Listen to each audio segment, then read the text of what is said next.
consider the December 8th meeting of the Montpelier Planning Commission. I don't think we need to review the Zoom procedures unless you want to, Mike. No, I think we're good. It's always on the agenda, so I figured I'd ask. Well, if we've got a number of people from the public, then we have to kind of have a conversation. Yep. Next on the agenda is the approval of the agenda. Does anybody have any additions or changes they want to make to the agenda? We should also probably introduce the planning commissioners who are online. Oh, that's a good idea. Ron Linehan, Planning Commissioner. Rowan Hawthorne, Planning Commissioner. Welcome, Rowan. Welcome. So does anybody have any changes they'd like to make to the agenda? Or any additions?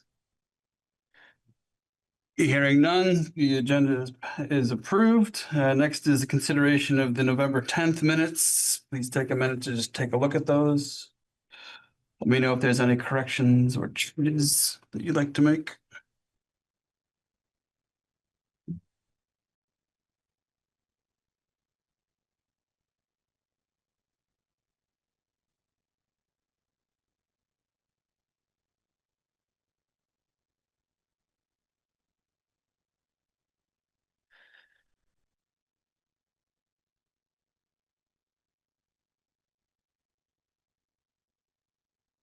Looks quite accurate to me. I would motion to approve.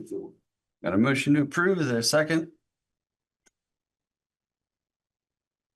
Coy. Gabe seconds. Everybody taking a look at the minutes? Okay.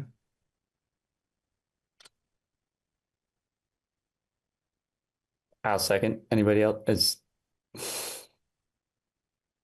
Did we still need a second? I'll second. We don't need it, but we'll take it.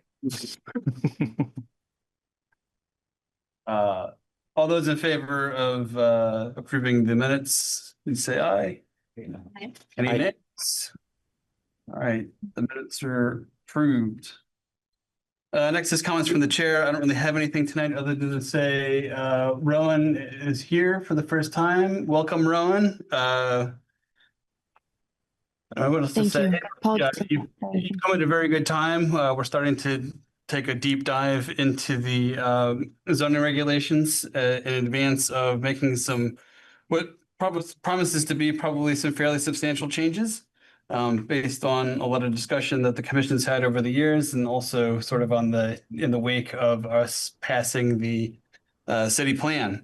So right now we're just in a place where we're basically doing a thorough review to get all the commissioners kind of more familiar with the details of the zoning regulations. So welcome, and just look forward to a lot of discussions in the future. So That's perfect. Thanks. Next is general business. I see we have Steve here tonight. Steve, do you have something you'd like to? Well, yeah, Ben? I don't know what's in number 6, so I don't know what what I'm gonna talk about is already on the agenda or not, because 6 probably needed to be broken out. Steve Whitaker, Montpelier. I have warned you a number of times about our lack of planning on Country Club Road and how we're headed for a train wreck. And the city plan is still under appeal. It's approval by the regional commission, but our planning director has been representing to developers and others that phase 2 has been completed of the brownfield cleanup, and that's simply not true. He also represented to the developers that showed up for the site visit that the traffic's been studied and it's okay. It's been determined that you're okay up to 140 housing units. That's fundamentally not true. There has been no traffic study, and there was a traffic assessment, a minor piece done by VHB, but it made no such claims that you can get away with, nor that VTrans is going to allow the city to raise Route 2 by 3 feet in order to more closely match the railroad grade. So we are caught in a flurry of deception and lies by a city official, and our brownfield violations are just stacking up.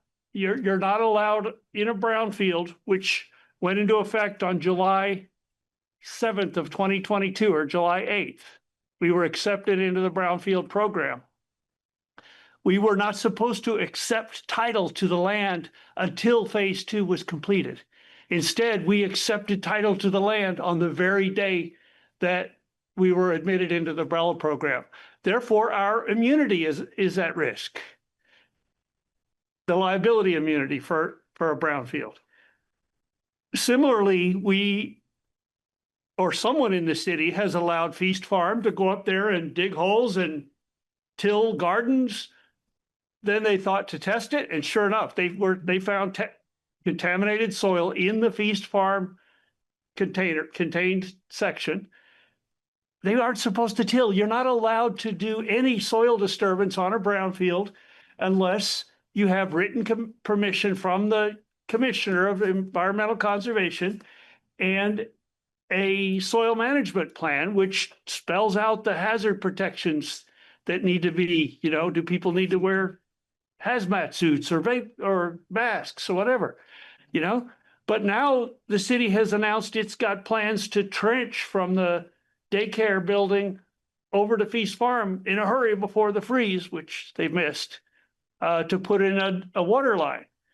And you can't trench without written permission across brownfield I forget the right, I've been learning too much about brownfields, but I can't memorize all the jargon. In any case, this is the classic mismanagement that is putting kids at risk. The area where we've dug fences illegally in violation of the I rule, it's called, and we've put fenced pens for the kids to play in around the building. None of that area has been tested. And then Mike's telling folks as recently as last week, the contamination is limited to a few greens and fairways. That's simply not true. We don't know how far it is. We know that Stone Environmental said it's significant enough, it's already gotten the groundwater and it's probably moving. So that's part of more testing that needs to be done. But without having tested, you can't designate these areas as clean. So we found contamination almost everywhere we sampled. And so a gridded testing regime plus groundwater monitoring still has yet to be done. And it's probably going to cost $100,000 or $200,000 to complete that. And Mike said, oh no, we're just going to ignore, let the developer have it for $1 and they can build 140 homes and we're all. And then he's lying about the low and moderate income, that if we got the Northern Borders grant for $3 million today, or it was voted last week, but that's only $3 million of a $7 or $10 million project, but you can't start it because you can't dig in a brownfield without assessment being complete and written permission from the commissioner.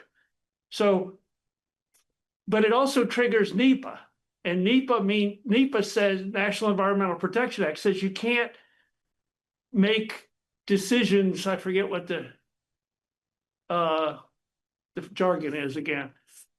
You can't make decisions that bind future use. And what did Montpelier do? It signed a lease and packed in a whole bunch of kids, 60, 80 kids, on a brownfield without permission in violation of NEPA. And where is the Planning Commission on this? Where is the Planning Commission on the capital budget, which was being voted last week and possibly this week too? The capital budget and program are supposed to be prepared by the Planning Commission under statute. And that's how you implement the priorities that you set for where road, sidewalk, water, sewer needs to be prioritized and where the money's going to come from. Planning Commission, not a peep, not a budget, not a program, not a peep. The city has resorted to a staff committee with a couple of city councilors on it, but they're not the ones authorized by statute to do it. Y'all are supposed to do it. So I'm just saying that the brownfield's going to catch up to us. We cannot allow a multi-million-dollar piece of real estate to go for $1 when the potential bidders are being deceived by none other than our planning director. That's a false representation. That triggers federal. I mean, this thing is such a mess, and y'all have the ability to ask the right questions and to raise the alarms and to prioritize and insist on a master plan. We won't know until the full site assessment is completed and then the corrective action plan is completed. We won't know what areas are available for building. And yet Mike and VHB created a big pretty map and said, oh, you can build anywhere here. That's not true. It's simply not true. So some areas might have to be trucked out. We don't know how many thousands of yards of soil will need to be trucked out of there, or how much of it will need to be capped and never built on. We don't know any of that. And you can't go around representing that the property's open for business, ready to start building, and let's dig and let's contaminate the kids. This is freaking outrageous that y'all are, it's classic Mike, and y'all are like sitting here, let him do whatever he wants. Can't see it from my house. So anyway, I'm here to sound the alarm bell. If the court may be the only way to get it done, but it shouldn't take the court. If we've got people who consider themselves, our public officials, responsible for planning, y'all should dig into this. You really should, especially an attorney. I'll provide all the documents. I'll even send you the pleadings. Thanks. Okay. Thanks, Steve.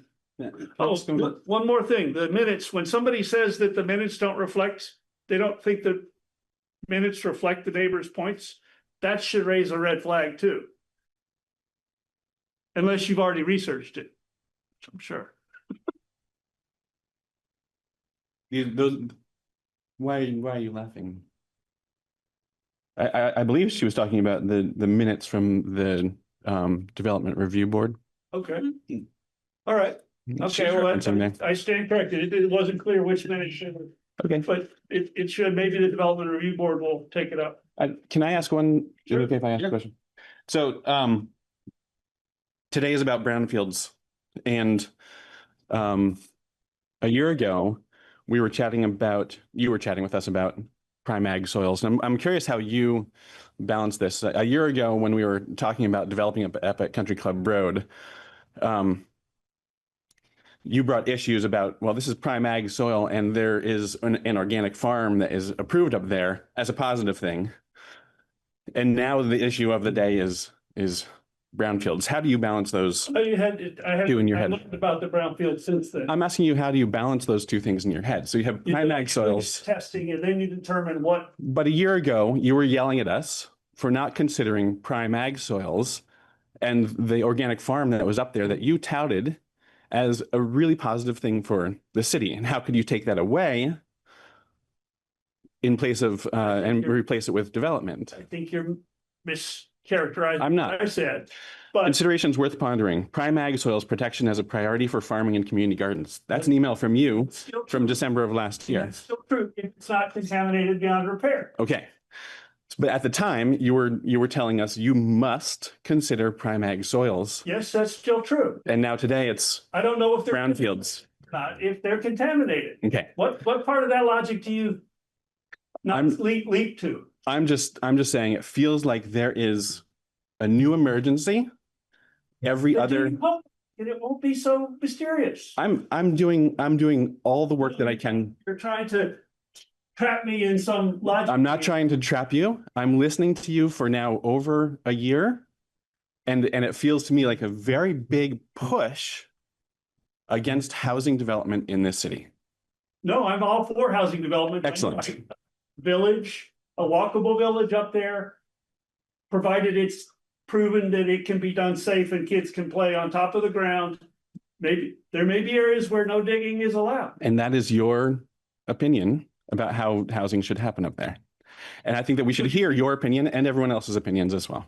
And you don't do jack shit about any of it. Excuse me? I just said it. Thank you, Steve.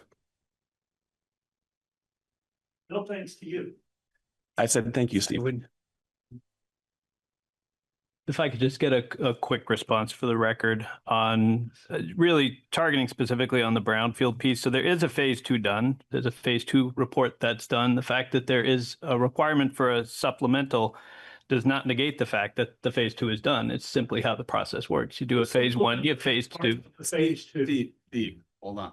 He should know. I do know this. It is a phase 2, and everybody who does brownfields, and just so people understand, I've worked with brownfields in the past, whether this was in Berry City, the Berry City Place was a project I worked on. That was a brownfield, as well as Enterprise Alley, which was on the opposite side of the road in the parking lot. That was a very, very significant brownfield that was contaminated with perc, which is a dry cleaner fluid. And so, I've worked extensively with brownfields and doing cleanup work, so I'm very familiar with it. Steve is just trying to understand the basics of how things work now, and it's just clear he doesn't understand the basics of brownfields.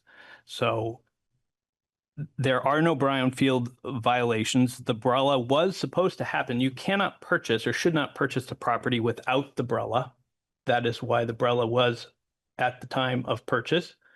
We had the application in, and that is when it is supposed to be done. The trenching, Steve likes to kind of ignore things that are given to him. He had a public records request, and we sent to him the information in the public records request, which included the site plan, which showed where the tests had been done, and it included the entire span of the golf course. All of them color coded, so that way you could tell which ones were above and which ones were below the threshold requirements. And of overwhelming majority, all of the fairways were all clear. They were all yellow.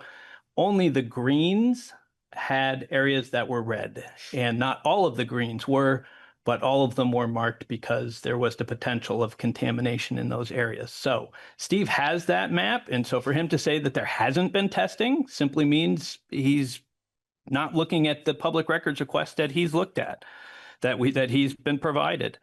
There is a map that shows where all the testing has been done and where the samples have come up. There was a map that showed the site plan of where the trenching is going to go.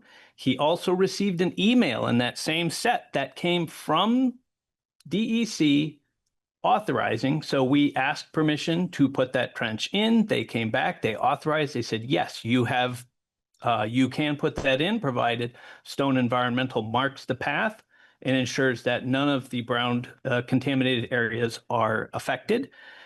That is in an email he received and is choosing to simply ignore it. And we have permission. Stone went out and marked the path, and we're going to put it in. Why? Because we have permission to do that. And it has been marked and is going to avoid the areas of contamination. On the capital budget piece, we hear this a lot. A little bit is for Rowan's benefit, so she gets a little bit up to speed on some of these pieces. Capital budgets can be, we usually talk about capital budgets and programs, capital C, capital B, capital budget and program. It's like 4430 of Title 24. It's a very specific provision that allows the Planning Commission to do this. And if you want to do certain things, if we wanted to have impact fees, we have to have that. If there are certain programs, we have to do it in this way by having the Planning Commission develop a capital to do the capital budget in order to do those pieces. We don't have impact fees. We don't have those requirements. We can do it that way. The city has chosen not to. In certain cases, we may have to, if there's a certain grant requirement, then we may have to go through. But at this time, we don't have a requirement for the Planning Commission. We always can go through. If the Planning Commission in the future is interested, we could certainly have maybe a Planning Commissioner volunteer to be a part of the Capital Budget Committee. So that way you're aware of what's going on there. It is a good opportunity. A lot of what we talked about in the city plan, remember we talked about how do we implement our goals? And we use projects as one of them. Well, projects is something that would be in a capital budget. And this would give an opportunity for the Planning Commission to see how we're lining up our projects and our programs with our actual spending of money. So it is an opportunity, but it is not a requirement under state law. So I just wanted to at least put that on the record. I don't want to debate everything here, but I think it's important just so, you know, a lot of times we get a lot of comments that go unresponded to and people start believing them. And so I'll leave that at that. Can I ask a question? And maybe we want to make a decision or something. I mean, I've been on the planning commission 4 years. I feel like Country Club Road, well, preamble to the question, right? I feel like Country Club Road was plenty of listening sessions, all kinds of things that were done before I ever joined the planning commission. It seems, you know, Steve has some things that, I mean, some of what he brings up, I mean, there's really some interesting points. You know, we need to research, we need to understand. I don't know anything about brownfields. I mean, Mike has some good answers, but it seems to me that sometime long ago, the city council, who we advise, right? The city council who are elected, took this project under its jurisdiction, and they're actively moving forward. And, you know, they put out the request for qualifications, which is moving to request for proposal, potentially, whatever the next steps are. It seems like we should, I don't know if we want to decide or just state generally. I mean, it seems like questions and concerns about Country Club Road should go to the city council and not to the planning commission. Like, we're trying to work on the future policy, and that's a current event. That's just, you know, that's just my, because we could talk about this every week, but it's like, well, we're trying to make things better for the next, Maria's point, like the next 30, 40 years, right? That's something that was decided, you know, before I ever joined the planning commission. So. And Aaron, Mr. Sheriff, there are 2 points. The SA reports 1 and 2, the phase 2 report says more testing is needed. It did not say these areas are clear. It's like, we don't know where else it is. So that's one misrepresentation you just heard. The second is that there's no contamination where the pipe, the ditching is going to go, or that the Frisbee golf things weren't violations.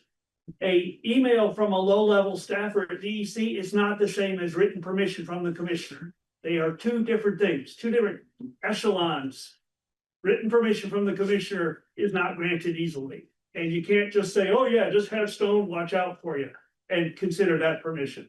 So we are not in compliance with, we are allowing Frisbee golf to dig and upset. We've got the Parks Department up there with a backhoe scraping hundreds of yards of soil around that has not been tested for or deemed clean, right next to a stream. So we're making a huge mess up there. And yes, you're right, the planning commission, but this city doesn't have an environmental officer. It's not our sustainability coordinator or our light bulb changer or our planning director. We don't have anybody paying attention. So it's high time somebody does. And if y'all are planning where development can and should go, this should be on your skill set. I'll leave it at that.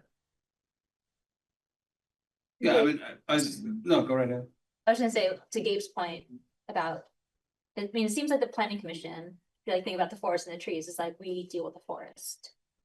But we have the discretion every now and then to dive into the trees. But it seems like the DRB and city council are the ones that make these decisions about individual projects.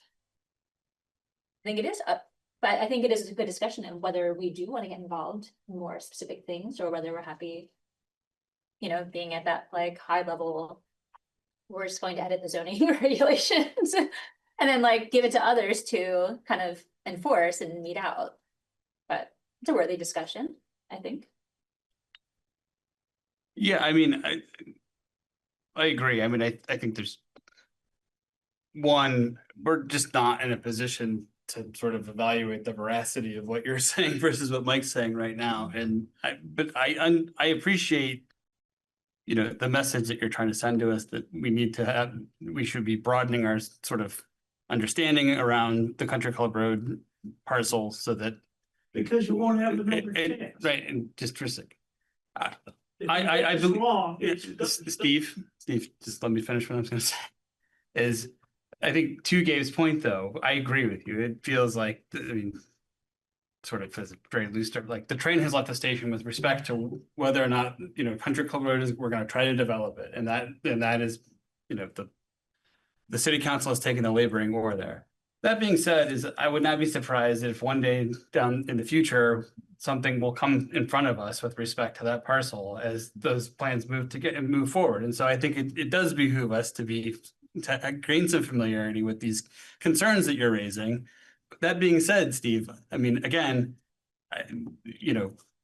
we can't sort of just dive into all of these, we can't dive into the weeds head first and try to wade through this stuff, because again, we don't have a context in which to sort of evaluate these concerns. Like, we are not being confronted with some request from a developer or from the town to opine on something.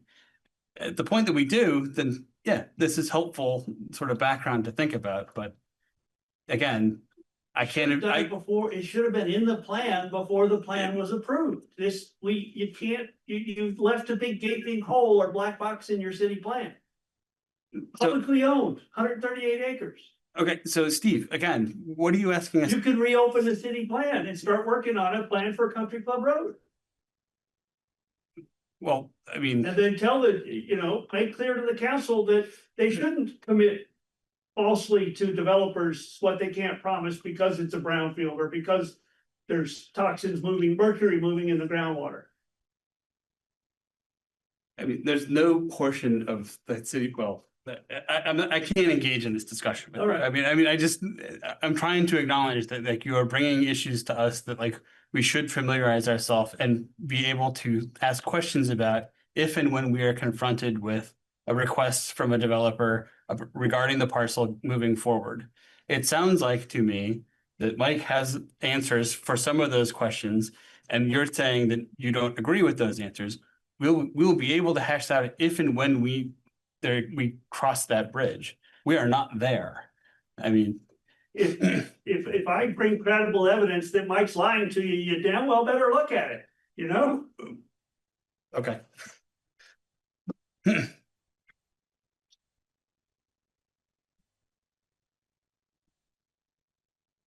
All right. With that, So with that. 6 o'clock. Okay.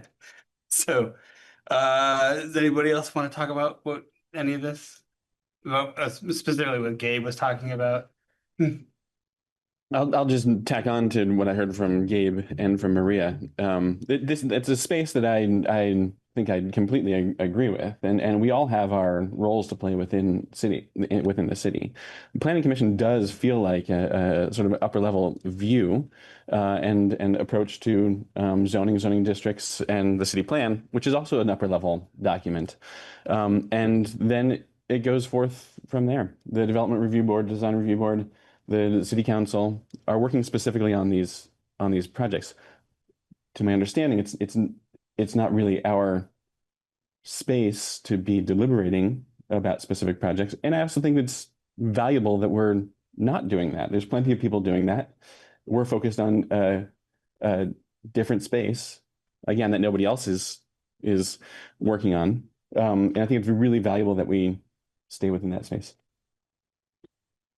And I guess I just want to be clear, I'm not suggesting my response to Steve that we need to get into the nuances of, like, what his concerns with brownfields are. Sure. I think what I'm trying to suggest is that there may come a time, and it may not come either, but in the past, we have been approached by developers to seek, some sort of zoning change on a parcel to, help enable development there. And this is just to say that, given the scrutiny and the issues that are on that parcel, it behooves us to just be able to make sure that all of our ducks are in a row so that we can make those decisions and, know that we're doing it in a timely and appropriate fashion. But, yeah. So I think that having general familiarity is really important. Yeah. But I think what's more importantly from this discussion, I mean, it is helpful to hear from Mike in response to these comments that, the city is taking the appropriate steps to ensure that, things are moving in a logical, sequential, and appropriate manner. So It's just helpful for me to hear that. Yeah. When faced with these types of concerns, which we can debate about, how valid they are, but they are concerns nonetheless. Yep. So, but, and I'll just say, Gabe, like, I also agree. It's just, I don't have much appetite to revisit the Country Club Road parcel every other meeting. It doesn't really interest me. Well, I mean, just in terms of like what we do, we're not really in the loop, nor should we be. So, with that being said, moving to the next item on the agenda, which is an update on planning projects in the city. So yeah, I mean, Steve mentioned it. The big announcement today that came across the wire was that we did receive our Northern Borders grant.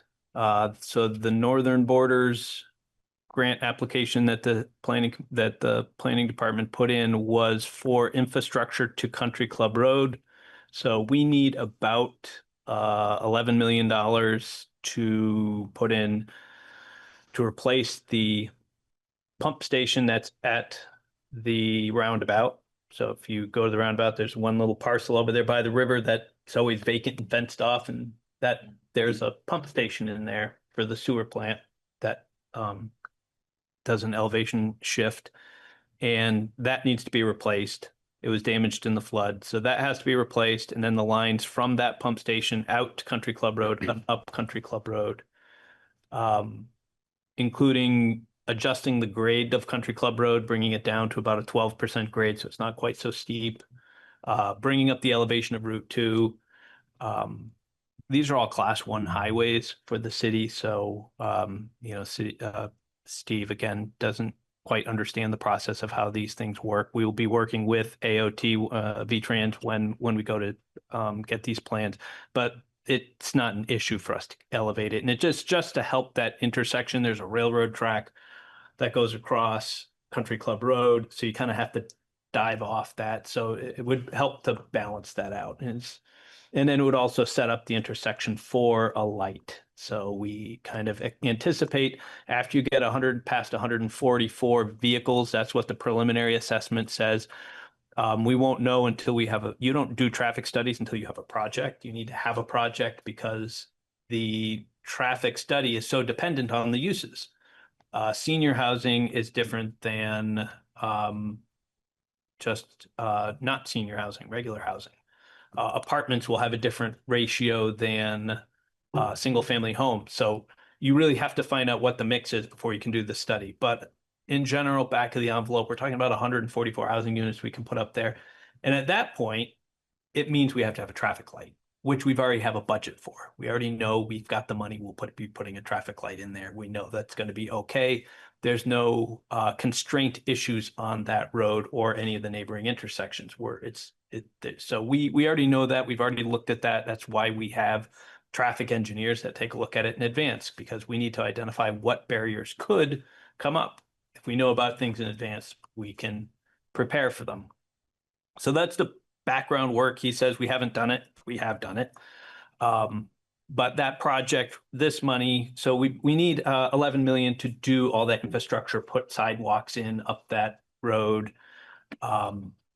And it goes up to the site, so up just past the building, because the city-owned road goes up past the building. So this infrastructure would go up past the building and would bring basically the services to the site, where the developer will take over and build the next piece. But we need about $11 million. This is $3 million. We anticipate getting the rest of the funding from the disaster recovery, CDBG-DR. That application will be due in January. Well, the pre-app will be due in January. The application will be due at the end of February. We'll hear about it sometime in April, I think. So that is our expected way of getting the funding to bring in and build all these utilities that will be needed to make the site happen. The developers themselves, working with TIF and CHIP, will build out the infrastructure on the site. And so, but we don't know what that's going to be. And there is an RFP process. Well, we're in the middle of the RFP, request for proposal process. What we have finished was the request for qualifications or RFI, request for of interest. And so the RFI generated 9 people who sent things in, 2 of which really weren't full proposals. So we were left with 7. And the Country Club Road subcommittee, made up of city councilors, is going to be reviewing those 7 to narrow it to 5, probably 5, to ask them to come in with full proposals. What would you do at this site? What are you building? Are you building lots of big apartment buildings? Are you building lots of single family homes? What's the mix? They won't be exactly where everything is going to be, but it's going to give enough of an idea and looking at enough at the numbers to be able to start to look to make sure that, are you going to generate enough tax increment to pay for the infrastructure? Are you meeting the goals? What do we desire? Do we desire more rental housing or more ownership? And what's the balance between those? So there's going to be a process. That'll be a public process. And we're in the middle of that process right now. So I'll keep you up to date as that process moves forward. I'm trying to think. There's so much stuff that's moving right now. Things are kind of busy and crazy. You folks are probably all aware that Kelly has put in her resignation. She's this acting city manager. So it's we're already trying to hire a city manager. We're in that process. And now the acting city manager is stepping down and the finance director is stepping down.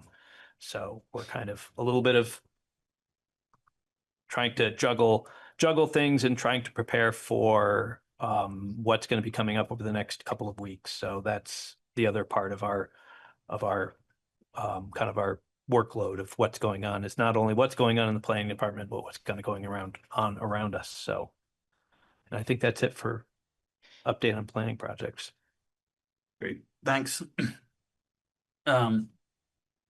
Okay, so next agenda item is continue work on the zoning amendments. Tonight, we're going to go through parts of Part 3, Chapter 300. So I think it's, 3001. 3001, 3012, and Chapter 310. So what we've done, we'll do the same thing we did in the past. We'll have Meredith and or Mike just sort of give us an overview. And I think once the chapter or the part is done, we can have a discussion to just sort of talk about things if there's questions or whatever, and then we'll move on to the next one just to kind of keep it moving.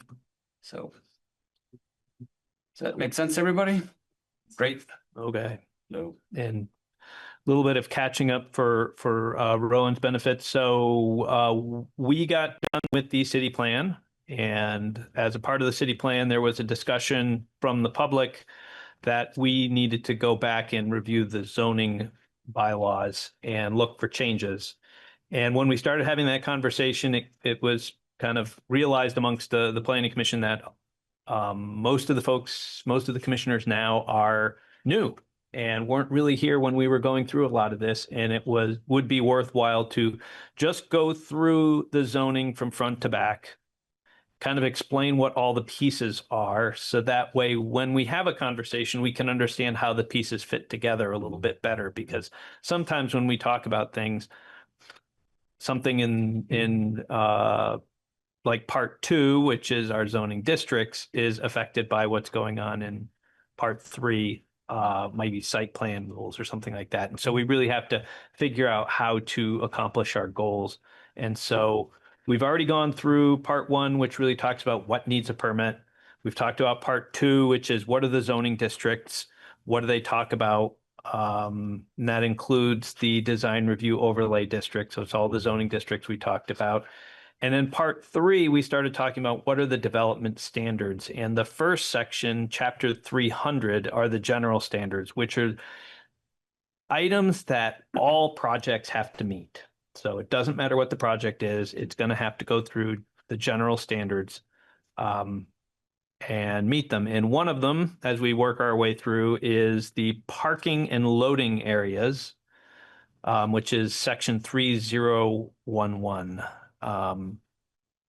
And so like all of these sections, these all kind of go through, there's a quick purpose statement. We're trying to avoid congestion on surrounding streets while also avoiding excessive parking that results in increase in flooding, decreased water quality, increasing land consumption and sprawl, and a less attractive pedestrian environment. So we're trying to balance making sure we have enough adequate off-street parking, and then making sure we can regulate those impacts. So we don't want giant parking lots, but we also want to make sure there's enough there. So applicability is a fancy term of basically who needs to meet this requirement. And in this case, except within, so there is an exception, Urban Center 1, Urban Center 2, Urban Center 3, that's your downtown core. Urban residential, that's out in Country Club Road. And residential 1500 districts. All development shall provide off-street parking in accordance with this section. And all non-residential or mixed-use development shall provide loading areas. So except within those districts. So those first districts are don't have any parking requirements. So if you're in the downtown, you can build whatever you want without any parking. Within urban 1, 2, 3, urban residential and residential 1500s, there are no minimum parking or loading, but any parking or loading areas that will be provided shall meet the requirements of section G5. So that's really just getting into some of the details of just because you're exempt from parking doesn't mean you can put parking in front of your building, that type of stuff. And then we have the classic minimum parking amounts. And so that is all set up in a table, which is at the end of the section. And if a proposed use is not listed, or if there's any uncertainty, the administrative officer shall set ratios based on the listed uses. DRB may waive. So a lot of what we try to do in general throughout the zoning is to have rules that's like, if you can meet the requirement, we can issue your permit administratively. If you want an exception, then you have to go to the DRB. And we can go through and certainly see if there are areas later on where we might be able to make more of these administrative decisions and less going to the DRB. But the way things are set up now, if you want an exception, you know, if you've got a requirement that says you have to provide 4 parking spaces and you're like, well, I only want to provide 2, but I'm near the transit center, then you might be able to get an exception to that. But the zoning administrator can't issue that. That's for the DRB to make the decision. And then there's a maximum parking requirement that says you can't apply more than twice. So that's to try to go and keep someone from building really big parking lots, oversizing parking lots. And then really the rest of this section, shared parking, loading areas, locational standards, we're really talking about just into the details of what would be a shared parking plan, how would that work, how long does the agreement have to be, those types of questions we need to have answers for if we're going to be able to administer these. How close does it have to be? Can I do a shared parking agreement with somebody across town? Well, it doesn't seem to like it would really work. So it has to be in this case within 1,000 feet of the associated uses. So they're just basic standards that help to go through the locational standards, dimensional standards under state law. We're talking about parking spaces not less than 8.5 feet wide by 18 feet deep. And then some other general design requirements that go along with how these get placed and laid out, and snow storage. And there was something else I was going to mention about parking. It'll probably come to me. The parking spaces, the allowance of stacking. So one of the things we have is we're really flexible about how we count a parking space. So in our previous zoning before 2018, when I got here, everybody had to have exclusive parking spaces, which meant you couldn't block anybody in. And we kind of went through and said, well, this isn't really what we want. We want to give people, property owners, the flexibility. I mean, it really, if you have a duplex or a triplex and you have a 60-foot long driveway, you could stack 3 cars legally and meet the requirement for a triplex. How that gets managed isn't our problem as a city government official. That's between you and your tenants to go through and say how you guys want to work together for parking. You're going to have to go and stack it so the first person that leaves in the morning is the person who's parked on the outside, and they may park on the street during the day until everybody's in, and you'll figure it out. And when I lived in Burlington, that was what we had. We figured out we had a really small driveway, and we would pile everybody into that little driveway, and we would work together to make that work. Because when winter came, you couldn't park on the street. So that, as we said, there's a lot of things they could certainly go through and make them exclusive if they want to, but they also don't have to. So we're really flexible when we say we've got parking requirements. We also have a lot of rules that really make it easy to meet. And hopefully this helps people come up with creative ways of meeting these requirements. So big picture, we require, if you're talking residential, 1 parking space per dwelling unit. Across the country, you might have 1 parking space per bedroom. You might have, much higher standards, 1.5 parking spaces per dwelling unit, 2 parking spaces per dwelling unit. We really have gone down to a very low number. People are always welcome to have more if they want, but you have to provide the minimum amount. And then we've got requirements that also reflect a not too aggressive requirement for parking. I don't think we've had a lot of complaints on the commercial side for the number of required parking spaces. Not really. No, not for the commercial side. No. So, questions? What's some of the feedback that you've received on the residential side? So I think in the last year, the biggest things that have come up there really are locational, right? Because the one thing to remember is that the impervious surface maximum totals are gonna interact with this for how much parking you can have, because you also can't, in a lot of districts, you can't cover your whole parcel. Yeah. So they all work together and overlay.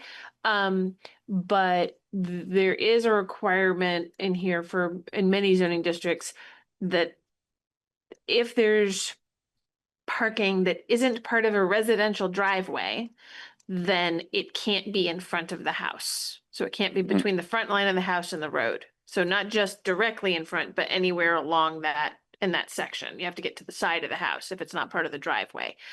So that one has been a little bit of a question mark when it comes to some of the larger potential residential developments that I've had discussions with people about, but I haven't seen applications for. Yeah. Where, maybe it's because a lot of Montpelier is hilly, and so they don't want to get into the slopes that are back behind where they want to put the house. But maybe, how do you create parking for 6 or more vehicles and have it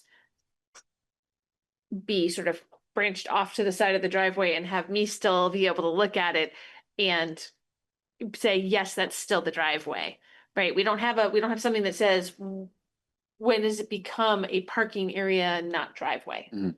And the 1 sec, because right now the stacking for residential within a driveway is only allowed for not more than 4 dwelling units.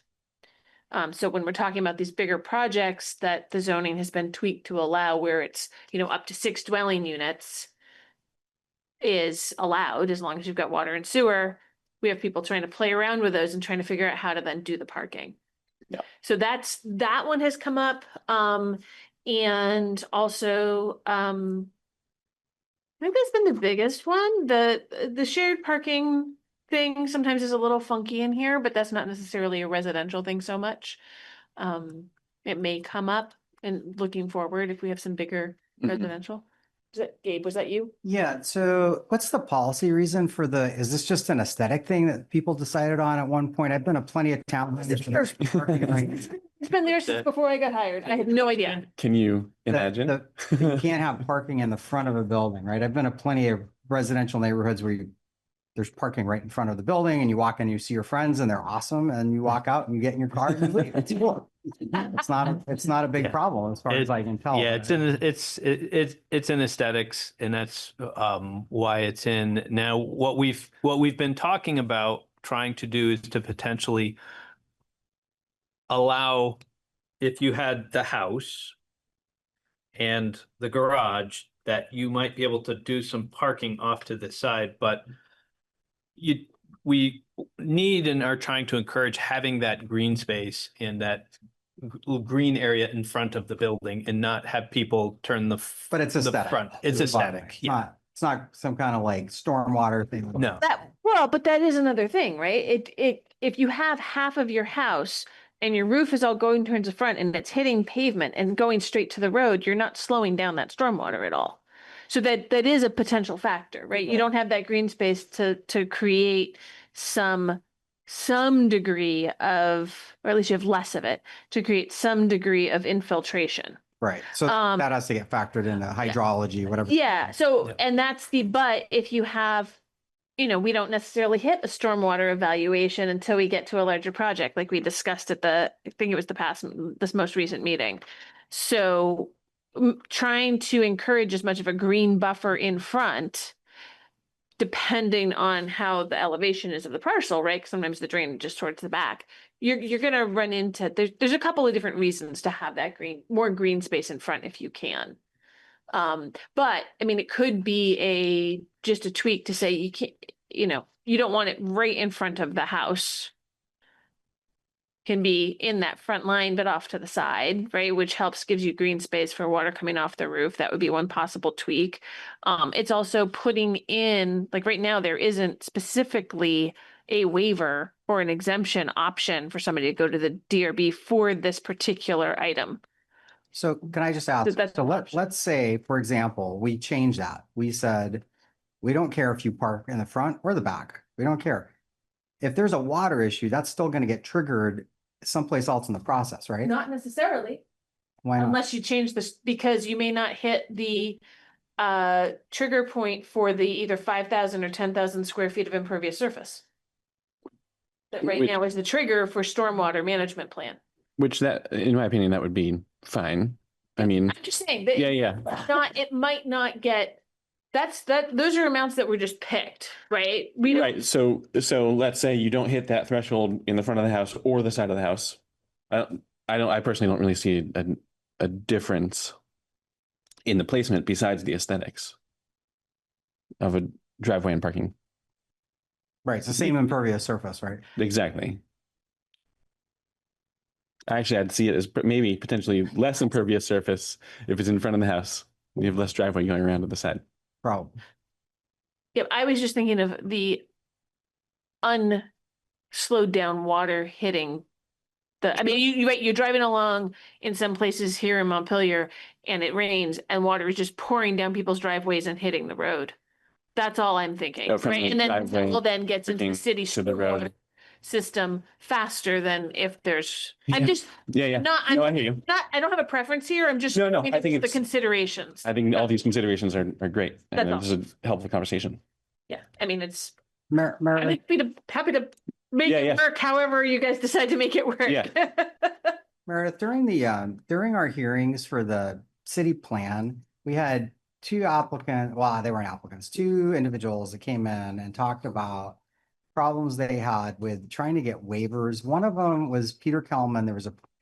He was interested in buying a state property that just is outside of the residential 1500, and he wouldn't have enough parking to do a residential conversion. I feel like the other one was Nathan Suter, but I might be misremembering, but it was another property operator in town that just said, this process of getting a waiver, it's in the books, but it's harder than you think. And so can you address that? Is it hard? I mean, what's hard about it and why did those things not work out?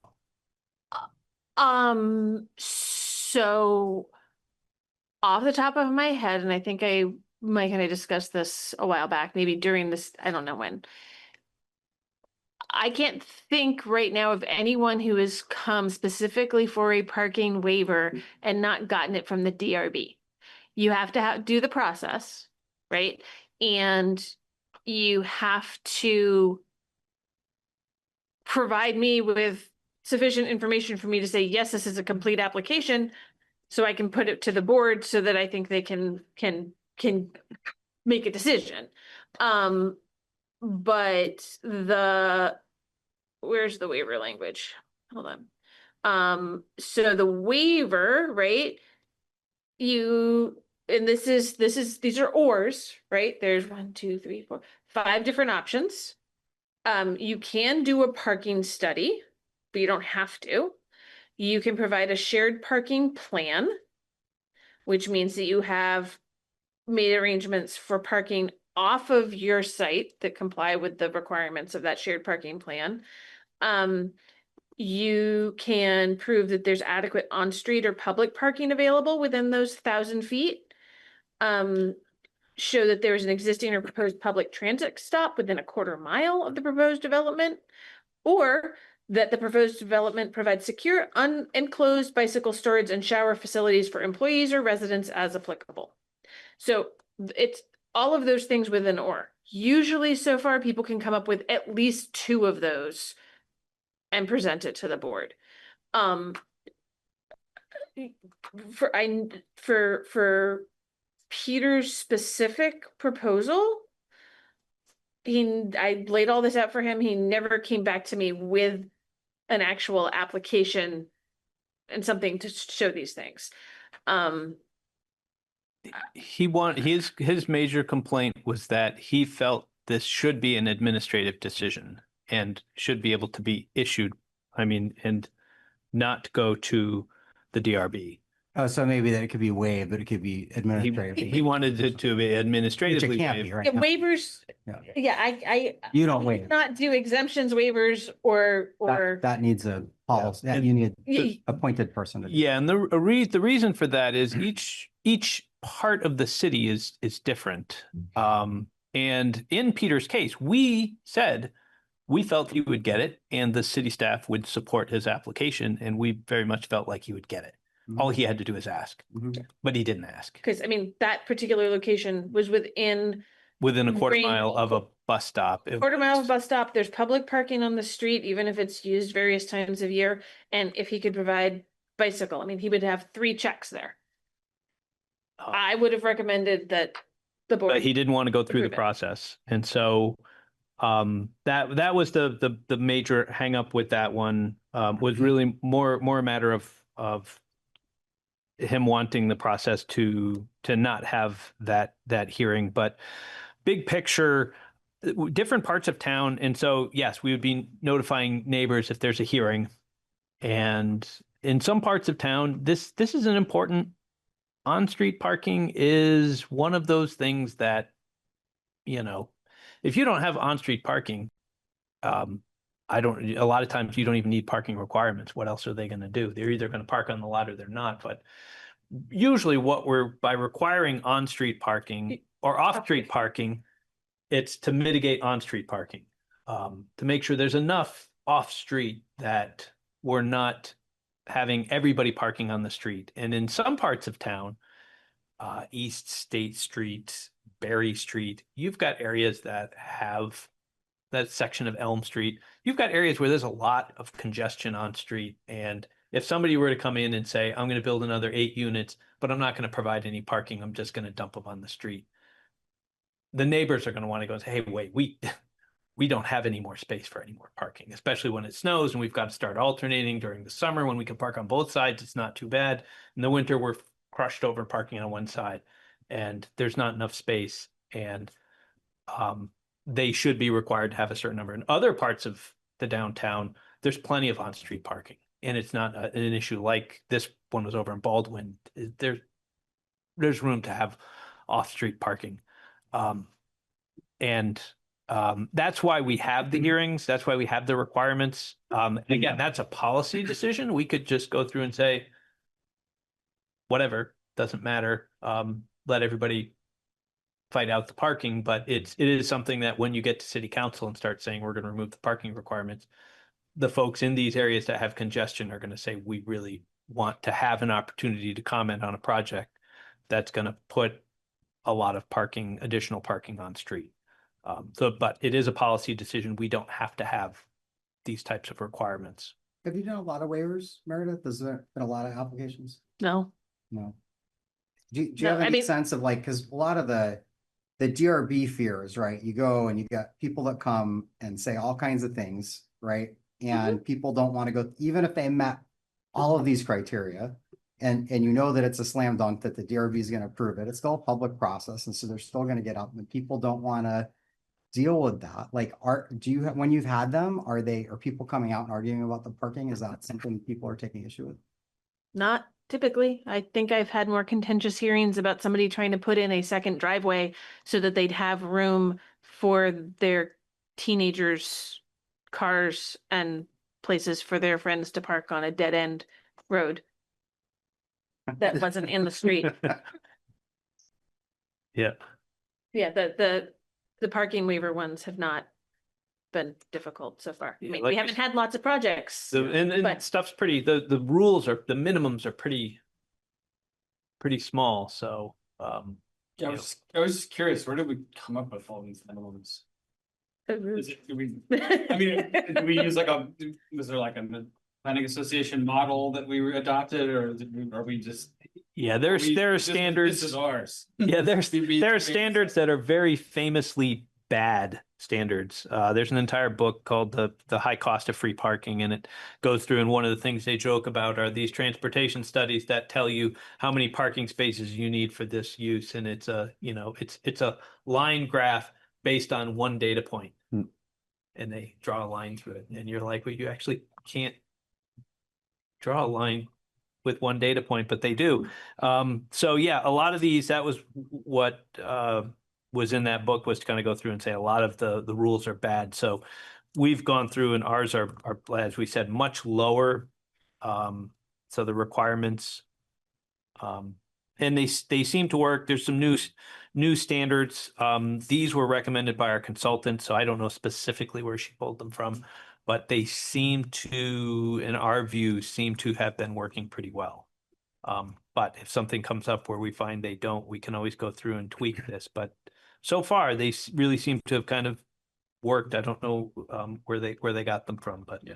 in the past, Yeah, no, yes. If people comment in the past, it's like, yes, absolutely. The Daniel Shoup, people who've read that book will go through and tell you, yes, they're terrible. Yeah, no, I mean, just some of the ratios are just unique. I mean, Yeah. I would never think of these numbers, and so if it works, that's great, but. Well, so far, especially for the non-residential ones, I have not had somebody come and need like these work out for them in most cases. I haven't, Tractor Supply got put in before I was here. I think Bar Hill would have been the most recent. Again, they got their approval before I was here. But I've had people come and do renovations, change uses, and most of the time, if it's where there was already a parking lot, the parking lot that is there existing is way more than what we require now as a minimum. Residential is a different story, but a lot of the good residential properties are already built. And so they're dealing with some of the, smaller parcels that have been subdivided, parcels that are, hilly. And so that's where some of the tweaky things are coming into play, where they're like, we don't want to try and try and get the parking behind, because then we have to push the house closer to the road, things like that. Those are the ones that are coming up as flags right now, in general. Yeah, I mean, I guess that's really my question is with kind of our focus on promoting infill development. Yeah. I mean, it sounds like we're starting to get some friction with that already. Yeah, I mean, so far it's really the locational. It's definitely not the minimums that we require. People want to do more parking than that for the residential. A a lot of times people come in with residential and definitely want to do, if it's not really small units and it's not right in downtown, they'd prefer to have 2 parking spaces per unit. And that's why when we're looking at the 6, it starts getting harder to fit it in. You know, if we don't, when I look at these, if you're putting a space, you know, in a garage, something like that, or underneath the building, you know, those get counted to meet, and that's where it's good to have the max so they can start creating more space. And, you know, fit just as long as it fits in the driveway, I don't count those necessarily as spaces. It's your room to fit vehicles within those measurements that we have for minimum spaces within the driveway outside of the public right of way. So, you know, a driveway that has a curve to it, we count the whole thing. And as long as you've got enough room to meet that minimum, then we're good. But yeah, there are some where it's getting tough for the not having it in front. Yeah. Sorry, Maria. So I mean, I feel like I see all of these zoning regulations as just restrictions on building. Because they're like, well, you can't build like this because we want you to build like this instead. Mm-hmm. And so the parking to me is like, well, where people really want parking, we don't require off-street parking, right? Like downtown, like the really congested parts of the city, we don't require on-street parking, which I agree with because that's a really walkable part of town. Mm-hmm. The city, I feel like Montpelier is just like a difficult place to plan because it can be so dense and then it can be so vast, and it's all within like, is it 8 square miles or even less? And so I think what this is really targeted at is these areas like East State Street, like the kind of like the mid-range between downtown and like the Res 9000 and above. Mm-hmm. I don't see at all why parking would be regulated for Res 9000. I mean, I think in most cases, developers will want to include parking because it's an amenity that people want out there. But it's not like parking is hard to find. On-street parking is not hard to find once you get up to Town Hall Road. I'm sorry, you mean off-street parking? On-street parking. But up on Town Hill Road, you can't. Not on Town Hill Road itself, but like all of those offshoots, like the. Oh, yeah, I mean, a lot of those also you can't necessarily park on the street. It depends on how they've set it up with the different subdivisions. I'm not necessarily picking. Or like your neighborhood, are you allowed to park on street? Yep. And that's not, I mean, we have these frontage rules too. So there has to be like 30 feet between how, you know, a frontage, which is more than enough space usually to handle the car load of that house. Yep. So I mean, so I think the point is these don't come up there. They're fine. Their driveway is going to be more than sufficient. So the minimum parking doesn't come into play. I'm trying to figure out. Well, I'm trying to figure out when is this justified? When is this restriction on construction justified? It is definitely not justified, I think, on Res 9000 and above, because as you said, it's not really an issue up there. I think the argument is that it's justified in these, like the mixed use residential, right? Of East State Street. There's a lot of different districts, but these kind of like close-in neighborhoods where there are apartments, there are buildings that have been cut up into apartments, where people might be jostling for on-street parking, which is also not really the case on East State Street because I live there. And I prefer to park on street versus in my driveway because actually it's closer to my front door. And now there's also a discussion of getting rid of on-street parking on East State Street. And the neighbors are also up in arms about that. So they want both their off-street parking and their on-street parking. It just seems like we make a lot of building construction decisions based on parking. And I'm not sure it is entirely justified, or should be justified. Like, plenty of people on East State Street don't own cars, and yet the landlords are required to have a parking spot for them.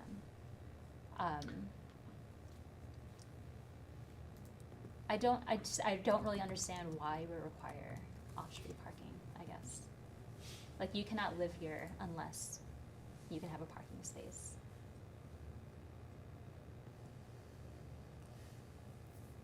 Right? Yes, it's a lot of, I mean, that's a lot of that is the basis of Daniel Shoup's book of the high cost of free parking. And, you know, he has a lot of arguments for, you know, ways of decoupling the costs so that way, because right now, everybody who walks pays for the parking, whether you're, you know, if it's a commercial use, not in the downtown, because we have park once, shop many, but other places where they have a parking lot, they have to pay for that parking lot, they have to maintain that parking lot, and if you are somebody who walks, when you buy groceries at that store, you're paying for that parking lot, even though you don't use that parking lot. And so that's part of the argument of trying to decouple these. Are we do we lose our separated? Zoom That one somehow got booted out too? I mean, it seems like if you live in, That's weird. Well, we're just trying to make sure we're, No, Oh. is it just, are we, is it the internet? that got disconnected. Yeah, I just noticed this. I think there is an internet connected for some reason. Are you still connected, Mike? I'm connected. over connected here. to what? All open. The internet? Yes.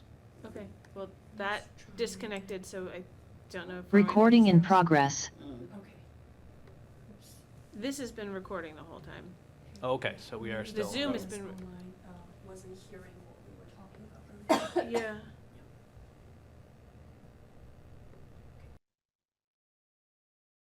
Sorry, I guess we got disconnected for a bit. Yeah, you're back. So I would love to see more construction in these closer in neighborhoods.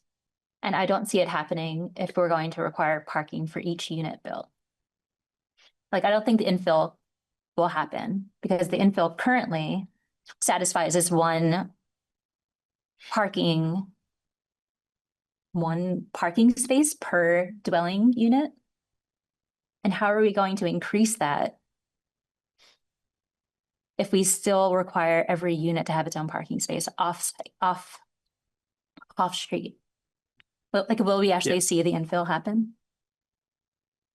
Yeah, a lot of them already meet it because for the most part, we have very liberal ways that we count parking spaces. So a lot of it gets met, but it is certainly something else we can bring back up. So as we said, we are 1.0 required per dwelling unit. We can go to 0.5. The only catch to that would be, or 0.75 or something less than that as a requirement. We would just have to go through and have a discussion about the maximum parking because you can't have more than double. So we might, if we cut that one in half, we might have to go through and you can't have more than 4 times because certain uses want to have a little bit more parking. And if they want to have more parking, as long as they can meet the stormwater requirements and all the other requirements.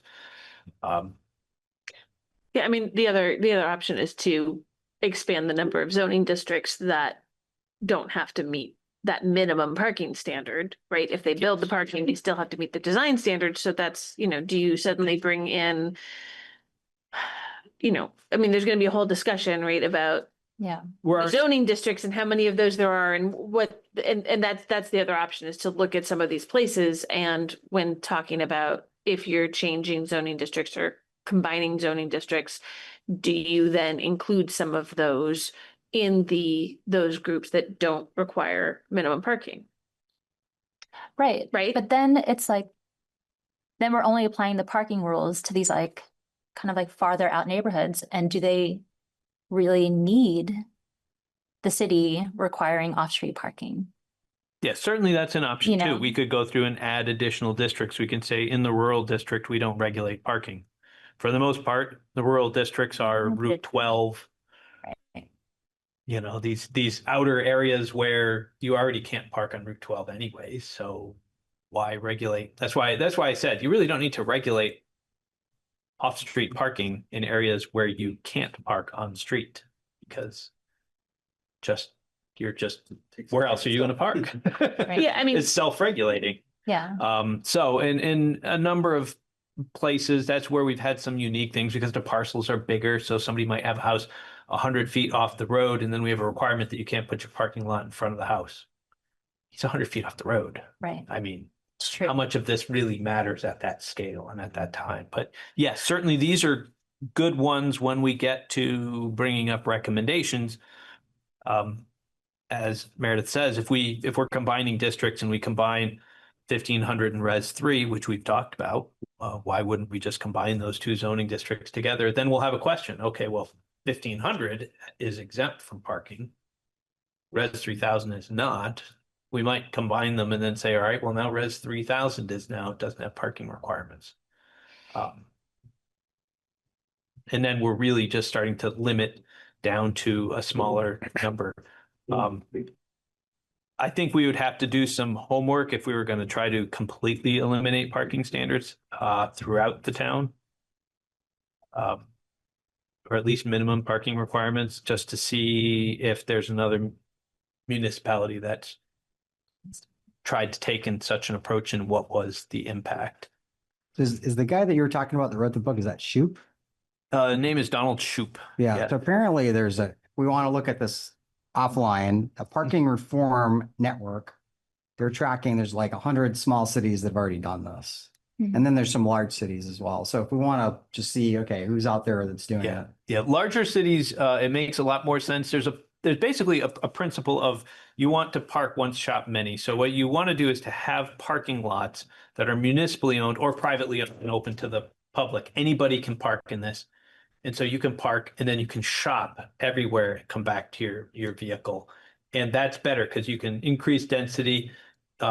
Suburban models automatically spread things out. So the example I like to use for Montpelier in a really small sense is you're going to pick up dog food at Guy's, you're going to grab some fries and burger at Buddy's, you're going to pick up your dry cleaner, and then you're going to go to Shaw's and pick up some stuff that you need.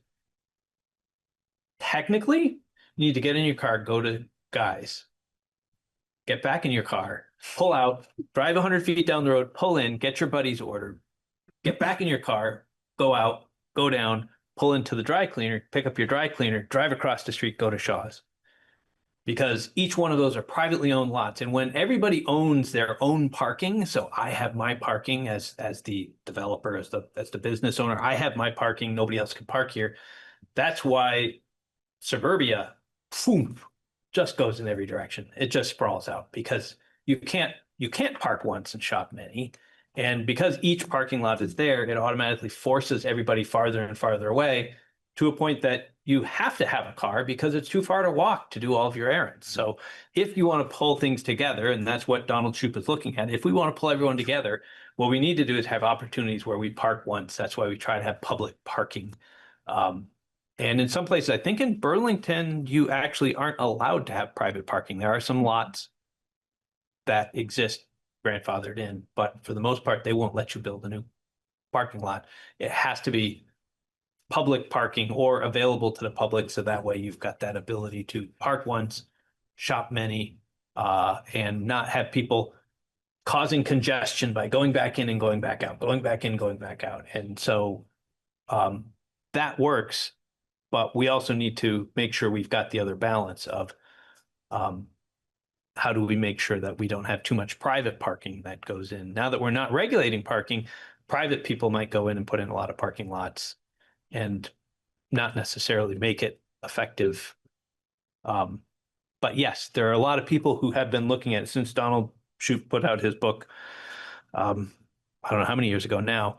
It's a giant book. I don't recommend reading it. I just recommend read this, just read the introduction and you'll understand the whole book.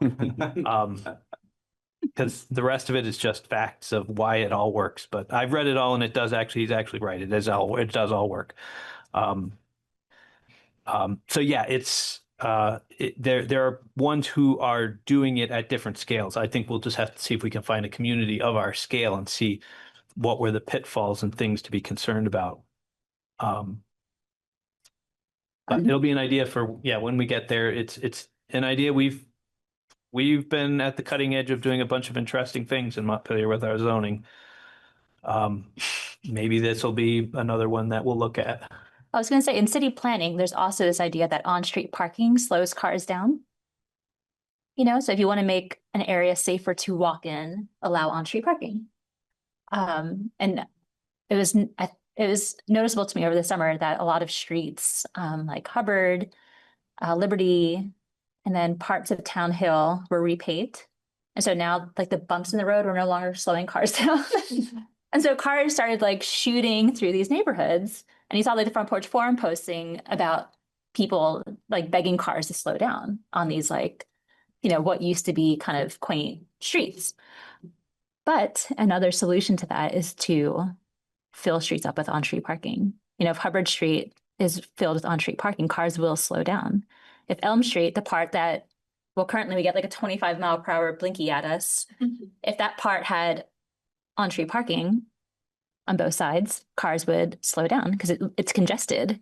If Main Street, again, where that you hit that 25-mile-per-hour blinky sign, if we had on-street parking, cars would slow down. It's like a truism throughout the city that if we had more on-street parking, people wanting to park on street or being forced to park on street, then cars would also drive slower. It would actually be safer for pedestrians, bicyclists. Removing parking from the street encourages cars to drive faster. These are the trade-offs. And so I don't see on-street parking as being a bad thing or something that to be avoided, which I feel like this section kind of like points at, that we're trying to avoid on-street parking. There's pros and cons to all of this, but to me, on-street parking is a sign of safety. I have a question. Where might like zone permit parking fall into this discussion? That it seems like part of the issue here is we're worried. We want everybody to have a place to park, and there's some concern that in your neighborhood you might not have enough space to park in your neighborhood for whatever reason, but that maybe you could have a zone permit, right? That the city provides. I don't know if that's a can of worms we want to open tonight. So everything, and it's helpful for everyone to remember as a reminder, as we talk about zoning, our jurisdiction ends at the road right away. So whatever happens on the street is actually under Kurt's as DPW director, his authority. So when it comes to like zone parking and can we use different tools for managing on-street parking, that will not be a part of our zoning because it can't be. It would be adopted into a parking ordinance or some other tool that would let us be able to manage on-street parking and decide how we would issue parking passes. Would there be a certain number of them? How PD issues parking passes, because we are not going to touch those. Yes, we do not.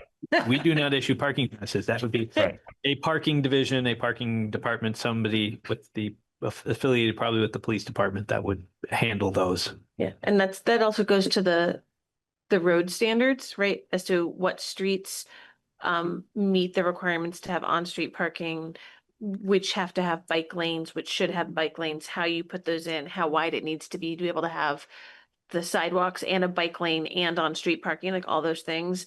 There's a whole nother document that we'd like to try and have some of this mesh with better than it does, like for the curb cut spacing, all those things. But the zoning doesn't go into where bike lanes are. And it does have notes about adding sidewalks. Later we'll get into that in certain cases, but how those sidewalks are designed, things like that, it all has to do with VTrans or DPW standards. Right. So, but certainly something that, if we are talking about parking, it's adjacent. Yes. Yes. Yes. And there are places in the city where there's on-street parking, but they're by permit only. But that's a pretty limited thing. We definitely have to bring in other departments into that discussion. Mm-hmm. Yeah. I just wanted to add one thing to your point, Maria, and I'm not playing devil's advocate or anything, but I just thought we've had this discussion for years. And I'm always drawn to, there's a former planning commissioner, Marcella Dent, who I was always thought this was a pretty good lens to view this issue, which is, Montpelier in a lot of ways is a tale of two cities. In the summer, it's the best of times. In the winter, it's the worst of times. And, she advocated heavily for minimum parking, for adequate off-street parking, because in her experience here in the city is, when the winter parking ban went into effect, it was highly disruptive to her and a lot of people that she lived with in her building, because the building that she lived in didn't have adequate off-street parking. To me, that's always been a compelling issue to me. It's not one that affects me personally, but I think it's something we do need to keep in mind, which is, and I think these minimum parking ratios have a lot of value in terms of like reducing that sort of stress that some residents have in the wintertime, because if you are completely dependent on street parking during the winter, things can get very disruptive in a very short amount of time. There's suddenly a parking ban goes into effect, as more and more streets, in the last few years have gone to the alternate side parking, it's just a very different landscape. I mean, in the summertime, I think you're right. There's a lot of good reasons for, sort of encouraging on-street parking. It just becomes a very different animal once the temperatures plummet and the snow starts flying. So I'm not saying you're wrong by any means, but it's always something that's always stuck with me with Marcella. But is it better to have a parking spot than it is to have an apartment? What are you trying to trap here? I've been, I have had to rent places without adequate parking, but I was still happy to be able to rent something. Yeah, I mean, it's like these trade-offs. Yeah, and I'm just saying that we should be cognizant of the sort of full spectrum of concerns, and as we grapple with this, and I have a feeling because this has been such a perennial issue for the commission. I'm sure we're going to do a deeper dive when we start really tinkering with this, and I'm just saying, I take your point quite well, and I think it's all very valid. John Adams is smiling somewhere right now, Maria, for you. So because John was here for 8 years arguing the same thing, and we had folks on the other side who were like, we just have a lot of folks that are in these apartments, and that's been an issue for them. And so parking is just one of those things. I mean, parking, traffic, those are the things that you want to have a public meeting on and bring everybody out. Those are the ones to talk about planning. Both sides, passionate. Yeah, I'll just add anecdotally, I'm someone that has rented on Berry Street in a duplex with 6 adults in a building and 4 cars, 6 adults. It's hard on Berry Street. It's hard being a renter no matter what. So definitely lived this life of, on-street parking on Berry Street, and it is not fun. The example that we had from Berry Street was not necessarily what's there now, but if we didn't have parking requirements and somebody then came in and said, I've got this big house and I got this parking lot, not very big, but if I don't have a parking requirement, I could literally take my parking lot and put in another building. Now, from a housing standpoint, wouldn't that be great? But for everybody on Berry Street, they're like, wait a second, we had a 6-unit building with 6 parking spaces. They were okay. Now you're going to build another 6-unit building and dump all 12 parking spaces onto an already crowded street. And there's no way of saying that's not okay. And that's a policy decision. That's a policy decision of the planning commission, and we'll enforce that rule, whatever it is. But those are the things that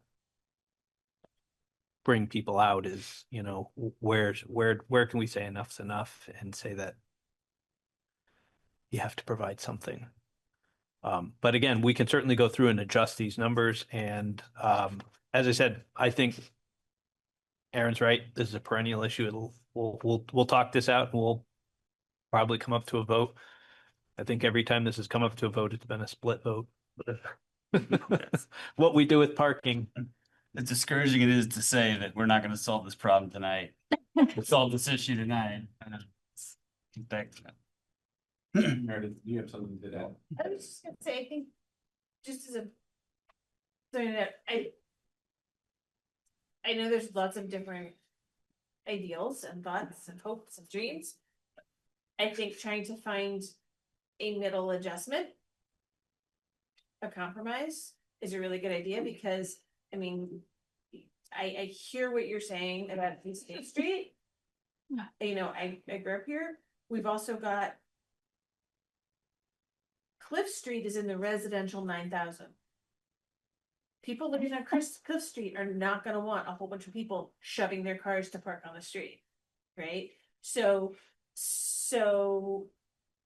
yes, I think that there, especially in some of the downtown neighborhoods, it's gonna be really easy to meet that parking waiver.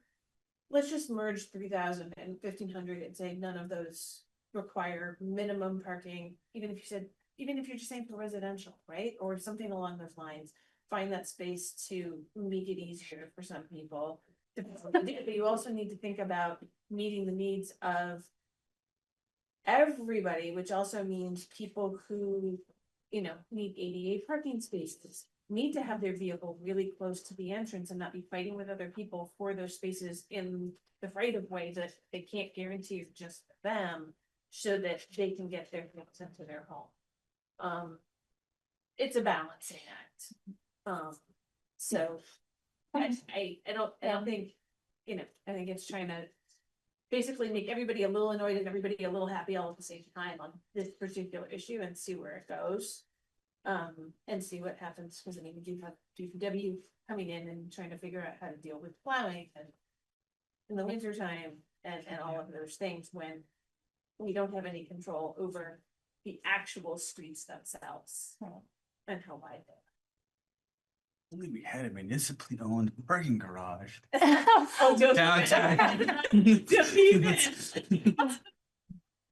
I will say, just as we think about it, I know we're gonna move on to this last section, but there's also an argument to be made, like, well, it's actually a commercial thing. It's like the builder has to figure this out, right? Like, we're preventing people from doing things, but look at the downtown, the most optimal site for adaptive reuse is that federal building. We got a massive lot. I know there's all kinds of ideas about what might happen, but if you have residential housing, you could, I mean, I don't know how many units you could put in there. Meredith's already done the number, the hundreds, right? You could have a lot. There's no residential limit. There's no residential limit. Yeah, so I don't do those numbers, that's buildings. So you could do whatever you want. But the reality is, we all know in legislative session, there's no place to park. So if you build a structure that had no parking, like underground parking, I don't know who's gonna wanna live there, because they're gonna be like, this is a cool thing that I can walk everywhere, I can park, and I can go shop at all these places. But where am I gonna park? Like, so I just feel like, and there's no limit there currently, right? But the developer would have to figure this out. It's just not gonna, and you know, how do they do that in big cities? Like, I know you were in PC, like, okay, well, some of the units, maybe we're gonna sell parking spots or rent parking spots to the people that live in these buildings, right? Not everybody will have one, but somebody, for those people, it's really important too.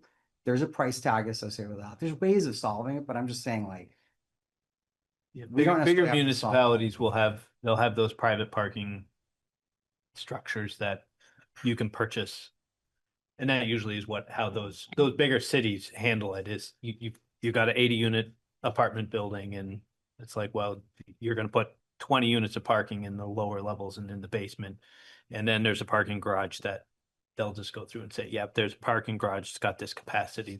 Whoever lives here can rent a parking space from there. And if you want to, and if you have a car, I mean, we know a lot of people who live in Boston. I mean, people live in Boston don't own cars just because it's too much of a pain to own a car. It's also, I mean, the cost. It's cost. Like, It's parking expensive. the cost. And so that's where Donald Shoup comes in. Well, we've separated the cost of the car from the residential unit. You no longer are paying for a parking space when you rent an apartment, because that has been decoupled. If you have a car or multiple cars, then you're paying for those separately to a parking organization or company that's over there. And I'm only paying for my apartment. And that's In public transportation. and public transportation. So yeah, those all work. Those, like, you're right. And those, the developer will work them out, because a lot of times their financing agents will say, I don't care that the city doesn't have a parking requirement. We didn't have a parking requirement for the hotel that was proposed with the parking garage. We had the parking garage because they weren't going to build a hotel and conference center without parking for their folks, and they couldn't get financing without being able to prove that economically this will work. If you were going to build a hotel without any parking, It kind of lends itself to what bank is going to give you regulation, money? but, Yeah. you know, it's just Yeah. something. So, but if we're ready for sign, I mean, who's going to get worked up at all about signs? Tim is, this is your yeah. topic. So the signs, again, these all kind of lay out the same way: purpose, applicability, prohibited signs, exempt signs. So again, it all kind of goes in with the same thing. Who needs to get a sign? And there's some design review requirements. I'm not going to go into a ton of detail on these. And the reason for that is we had gone through and done a significant amendment since 2020. It's fairly recently, 2021, 2022, maybe. You mean to the sign regulations? All the sign, we changed a lot. But, it's been working really, really well. And so it's been really, we had a lot of issues with signs in the past. And so big picture, signs are really talking about commercial speech. So sometimes you'll hear people, well, you take away my freedom of speech. It's like, well, only if it's commercial speech. So we don't regulate people who are making political speech. Sometimes people don't always get that. They think we stop that. We just regulate commercial speech. So, for example, we had people who wanted to paint a mural on the side of their building. Great. That's not a sign, unless you're deciding to put a giant pot leaf on the side of a cannabis store. Now that's a sign.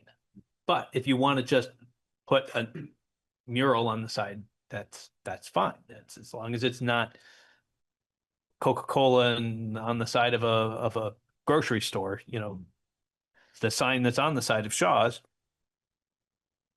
the mural that is not a sign on the side of it. Again, it's a mural because there's no advertising of the products inside. So again, when we look at it, that's what we're looking at. A lot of the things, just so people know, internally illuminated signs are prohibited, but signs on the inside of glass, so inside the store, are not regulated. So the trick we always tell people is you want to have that open sign that's actually illuminated.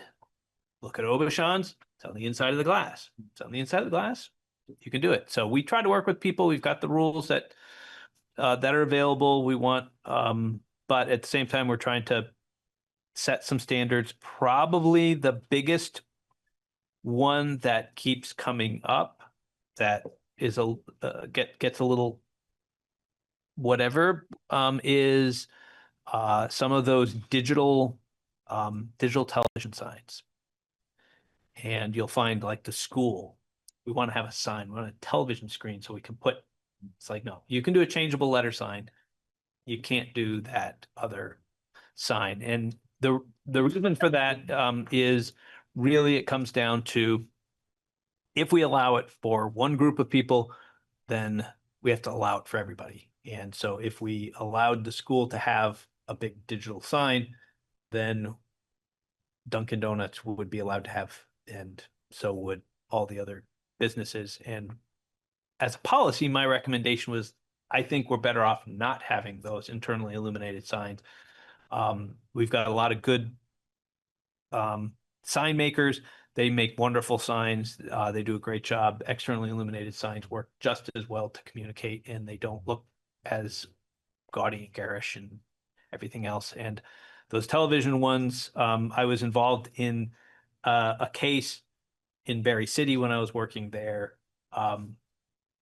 which pretty much was the BOR. You drive by the BOR on Main Street, there's a sign there for the BOR, and it's a television marquee. And they said in their regulations, well, if you are a municipality or a church or a nonprofit, you can have these, but other people aren't. And the court said, no, if you're allowing it, everybody's allowed to have it. And so they did it, and now everybody is kind of allowed to have it, and it's kind of the cat's out of the bag. And it was a little disappointing, but hasn't gotten too bad, but it was, again, actually, I think they just said the municipality was allowed to do it and nobody else was. Because the appeal was from across the street at the VFW. The VFW said, well, if the municipality, if it's that egregious that nobody should be allowed to do it, then why should the municipality be allowed to do it? And the judge said, I agree. So then the VFW was allowed to have a television screen as well. And then pretty soon down the road, Dunkin' Donuts had one. And so either everybody gets it or nobody gets it. And so my recommendation has been we would be better off to keep ourselves where we are. The only exception we have in here, I think, is for the theaters, because the theaters within their things, they have they used to do them all with the paper for the upcoming events. So now they're digital television screens. So other than theaters, I think that's one of the only exceptions. And prices, little digital price signs for gas stations. So that's the electronic message signs? Electronic message Internally signs. illuminated, just slightly different. There we go. So there's a couple of very slight differences. That's the only thing, though, over the years that we've really kind of had come up a couple times with sign are the sign areas seem to work pretty well. We regulate projecting signs, directory signs. We've got a lot of exemptions that go in there and say these are things you can do, the sign lighting.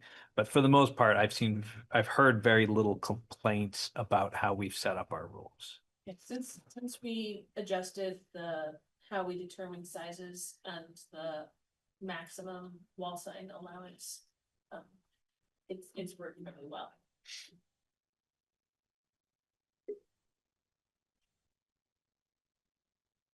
Great.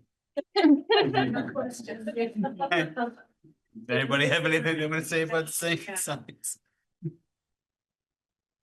So I don't know if I mean, 7:15, I don't know if we'll jump into perhaps chapter 310, just to tell you what it is. It's really about these special uses and structures. So we talk about these things, and then all of a sudden there's a certain thing that's like, okay, what about walls and fences? All right, we need to have a little bit of section just to talk about what's a wall, what's a fence, and how do we regulate them, or all these other things, temporary structures, community facilities, accessory dwelling units, child and daycare facilities. Now, we have these on the use table, but sometimes we need to have very specific uses of how would we handle telecommunication towers. Drive-throughs. Yes, our favorite drive-throughs and drive-in establishments, fueling stations. They all kind of have unique sets of rules that's like, there are rules for everybody else and there's rules for gas stations because gas stations are just funky because you can only have one driveway. Well, except if you're a gas station, because then you really need to have two, because how else are you going to get in and out without messing up the system? So they have a bunch of special rules, but that's all this list is a whole bunch. And some of these, I think personally, are unnecessarily really long. So if we're ever looking for places where we can shorten, I think we could shorten an awful lot out of our telecommunication towers ordinance personally. I've never used. We have never used. Because anything that's coming in so far, it's like, nope, we're exempt from you because we have a certificate of public good or whatever. Yeah, the towers are just regulating the towers and not necessarily the antennas. The antennas are always exempt. And for the most part, 99.9%, in fact, I'll go and say 100% of our antennas are things that people just go out and put on another building. Yeah. It's on National Life. City Center. It's on City Center. It's in the tower of the church. Yeah. It's way out. There are a couple of telecommunication towers. But that they. But I have to say, I think, what if we got like 3 or 4 pages of stuff on requirements for it? So let me ask this, we're not gonna do that tonight. No. Uh, is there a want to go over that chapter at the next meeting, or is it so disparate that we don't need to? That would be up to you. I'm at fault. Camping that I want to talk about. Okay, Yeah, then we'll, emergency housing, sure. a couple of tweaky things in there. Sure, so- that relate to residential. Yeah, so let's do this. Let's be ready to talk about the chapter at the next meeting, but if anybody can take a look at the chapter prior to the meeting, and if there's some special issue that they want to talk about, I think that'll help guide that discussion, because yeah, I could see us getting bogged down unnecessarily in that chapter. Yeah, camping is a little funky, Dave, Yeah, we agree on the camping, yeah. But again, if you're reading through it, you can skip the 7 pages Yeah. apparently of telecommunication towers, locations and requirements. I'm really curious. And I mean, there is a whole section in here on residential uses where it's some specific ins and outs about residential. It's probably worth thinking through. Okay. And making sure. So if you don't, we should probably forward that. That's good. Okay, so we'll table that discussion until next meeting, and it sounds like we will have enough people around to have a meeting in 2 weeks. Is that right? Okay. Yeah. So let's Pretty plan good for on having- Christmas week. Yep, it'll be the 22nd. Yep. The days will be getting longer. Uh-oh. So- Second, hold on. Yeah, I don't. That's Monday the 22nd. Are you sure you can do that one, Mike? Or do you need, are you gonna? I don't need to think- staff it? You might have to staff that one.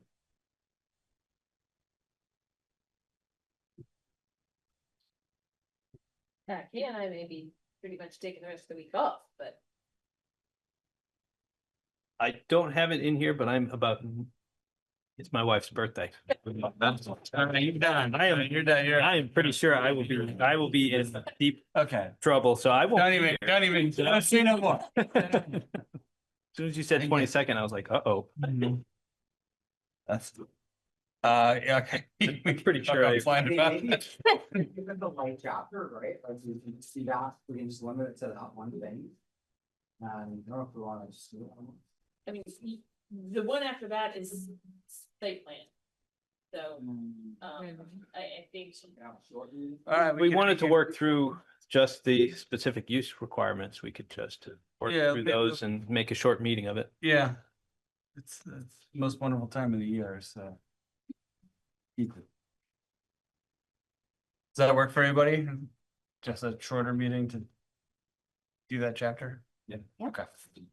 It would be helpful for me if people went through and just shot an email with specific subsections that they might want to go over, actually go through it as well, and know that, camping is gonna be a topic of discussion and things that I think of as residential, but let me know if there's something, funky that you wanna discuss, please. Great. Looking for a motion for adjournment?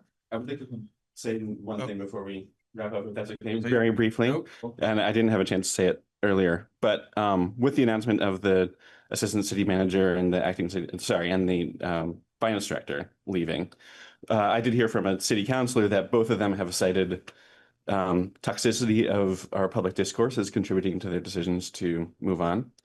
So with that, I just wanted to say thank you to Mike and Meredith for the work that you do, at times very thankless. And I would say it goes even beyond that. But from me, thank you for the work that you do. It's really, I really appreciate it. Yes, thanks. Here. And with that, I will motion to adjourn. Have a Second. All right. Got a second, Gabe. All those in favor of adjourning, say aye. Aye. Nays.